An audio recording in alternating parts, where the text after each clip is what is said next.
Judicial কু করার চেষ্টার পরিপ্রেক্ষিতে আইন হওয়ার আগেই অন্তর্বর্তী সরকার 23 জন বিচারক নিয়োগ দিয়েছে বলে জানান আইন উপদেষ্টা আসিফ নজরুল।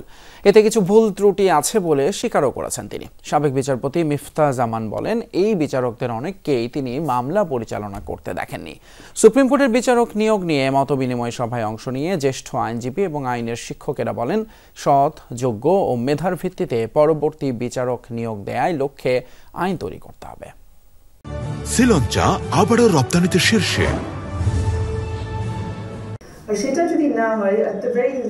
বিচার প্রশাসন প্রশিক্ষণ ইনস্টিটিউটে সুপ্রিম কোর্টের বিচারক নিয়োগ নিয়ে আইন মন্ত্রণালয়ের মতবিনিময় সভা। এখানে মতামত দেন জ্যেষ্ঠ আইনজীবী, আইনের শিক্ষকরা। তাদের মতামতে উঠে আসে বিচারকদের বয়স, দক্ষতা এবং যোগ্যতার বিষয়। সুপ্রিম কোর্ট বারের সভাপতিকে আপনারা রেখেছেন, হাইলি অ্যাপ্রিসিয়েটেড। একই সাথে বাংলাদেশ বার কাউন্সিলের সহসভাপতি, ওনাকেও যদি এই কমিটিতে সদস্য রাখেন তাহলে হয়তো কমিটিটা আরো একটু সমৃদ্ধ হবে। বেশ কয়েক জায়গায় স্থায়ী বিচারপতি শব্দটা ব্যবহার করা হয়েছে। This is completely new in the constitutional and legal jurisprudence.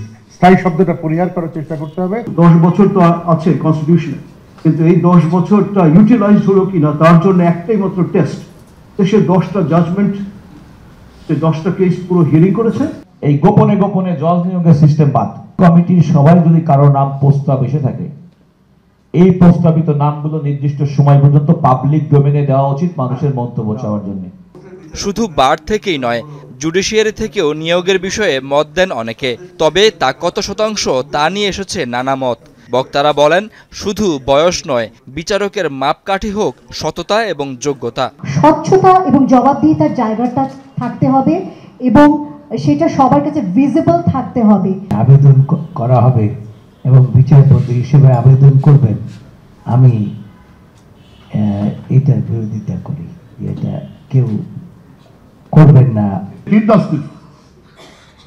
উনি ওনার পছন্দ মতো আগে যেভাবে রিকমেন্ড করতেন প্রেসিডেন্টের কাছে, এরকমই থাকা উচিত। বার থেকে যারা এক্সপেরিয়েন্স লইয়ার তাদের নিতে হবে, 10 বছর হলেই হবে না। আর আরেকটা জিনিস আমার চোখে পড়েছে, এজ লিমিট 45 ইয়ার্স। আমার মনে হয় এই কথাটা অযৌক্তিক না, এটা যুক্তিসঙ্গত।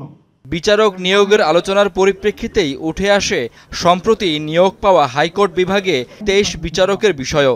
বারবার বলা হচ্ছিল কিছু জাজ নিয়োগ করা প্রয়োজন। আমি আইনের জন্য অপেক্ষা করতে পারছিলাম না। জুডিশিয়াল কু হওয়ার পর্যন্ত আশঙ্কা ছিল, দ্রুত করতে বলা হয়েছে। তো এই জন্য অ্যাপয়েন্টমেন্ট দেওয়া হয়েছে। ভুল থাকতে পারে, বাট আমরা কনসাল্ট করেছি। আমরা চিফ জাস্টিসকে প্রত্যেকটা জিনিস কনসাল্ট করে আমরা সবাই মিলেই করেছি। আমরা ওখানে যারা স্টেক হোল্ডার আছে সবাই মিলে করেছে। আমাদের অন্তত 3 জন উপদেষ্টা ইনভলভ ছিলেন, অ্যাটর্নি জেনারেল ইনভলভ ছিলেন, আমাদের চিফ জাস্টিসের অফিস ইনভলভ ছিলেন। আমাদের ভুল হতে পারে, কিন্তু আমাদের তখন সময় ছিল না। আইন উপদেষ্টা অভিযোগ করেন, সুপ্রিম কোর্টের পূর্বের 90% বিচারক বিচার কার্যে অনাচার করেছে। আমরা যদি 30-40 জন জাজ দিয়ে যেতে পারি, ওনারা অন্তত 30-40 বছর, 20-30 বছর তো দেশকে সার্ভ করবেন। যেটাই হোক না কেন, সেটা এখনকার থেকে একটু ভালো, যদি একটু ভালো হয় তাহলে মেনে নিন।